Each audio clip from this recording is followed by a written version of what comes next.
The solution to Zio-backed world elitism, the answer to the control that the Zionist state has over the USA, as well as the rest of the planet, is really quite easy. If one thinks about it for more than 5 minutes, one must use the only man who has ever had the correct answer to anything and everything. The man who came directly from God to teach His word here on earth. The man Israelis make outrageous claims about. We can use his words to correct the problem created by Zio-backed actions in order to subvert his word, and henceforth basically everything since that they have taken control of. One can easily listen to Sam Shamoun to see how the word of Jesus is easily used to dispute any other belief system that aims to control people's minds. It is not the religion or church, but the word. Just 1 second of self-reflection on the mission statement of Mossad can make one's head delirious and deranged imagining the evils they promote. Through deception, we make war. So they basically say that through sin, we create sin in others. By creating sin in others, we self-promote our own people. What they did not care about was what kind of descendants will they foster.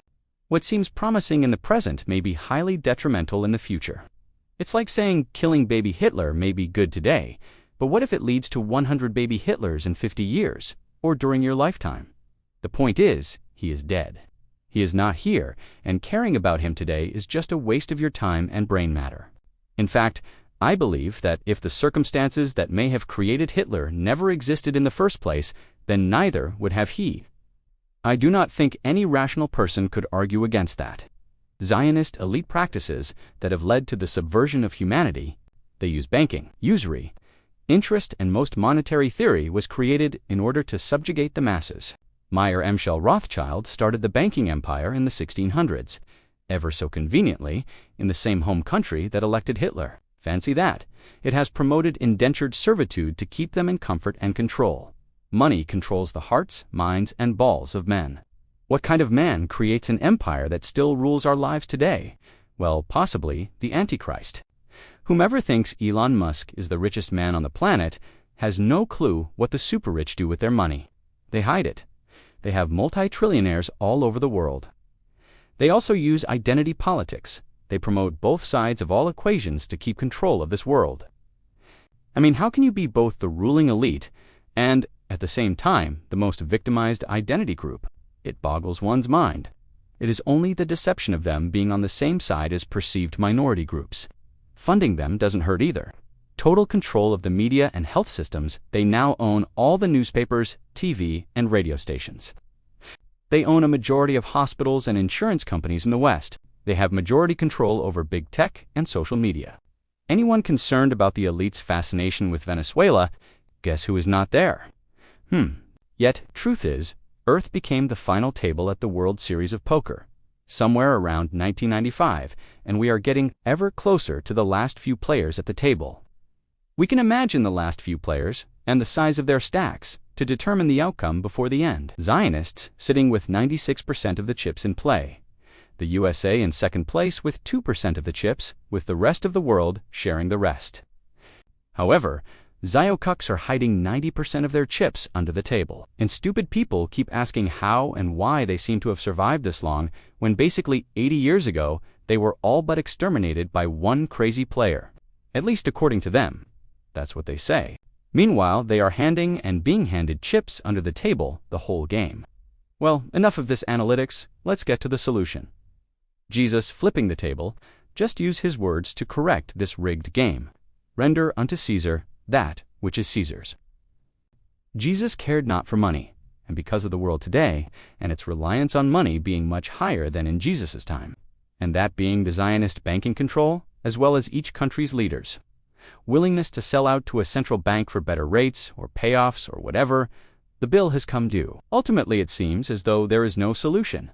While there is, it must start with the country in the most debt. The USA must recall all its dollars on the planet. This is the only way to disentangle from the game for good. Recall all the money. However, it may need to convince a majority of players at the table to a deal in order to disqualify the advantage of the Zionists and their under-the-table money. It does not matter how many chips Israel has hidden if you just change the chips in play. For example, the chips are now green. Take a break. for an entire day. Get Netanyahu drunk. While he's sleeping, have the other players exchange their chips for the new blue ones. Next day, do the same for the Netanyahus of the world. Tell them, put up your chips for exchange. We counted X chips last night. Exchange them. Make illegal the green chips. All under-the-table chips, illegal. The mob's chips, illegal. George Soros' chips, illegal. NGO's chips, illegal. Mossad's chips, illegal. Anyone we believe, criminal or untrustworthy. Next, detain and audit all banks, raid all offshore accounts. Now, there are several problems doing this. It may take a long time. It would be very messy, and you would need a very large and very ethical crew in order to do this. Hence why it may never happen. It's the greedy McDonald's cheeseburger-eating politicians, on both sides of the political bird, rolling in the mattresses full of Zionist-controlled and created money, who will end up in hell because they could not give a single shit about anyone or anything but themselves, and their, quote, "but my matrix is bliss, so F everyone else" attitude that stops it from happening. But that doesn't mean it cannot. There may be smarter people than me who can be hired to make it happen in a relatively short period of time, if done correctly and in the correct sequence. But ultimately, the first step would be to close all the banks and revamp the Federal Reserve.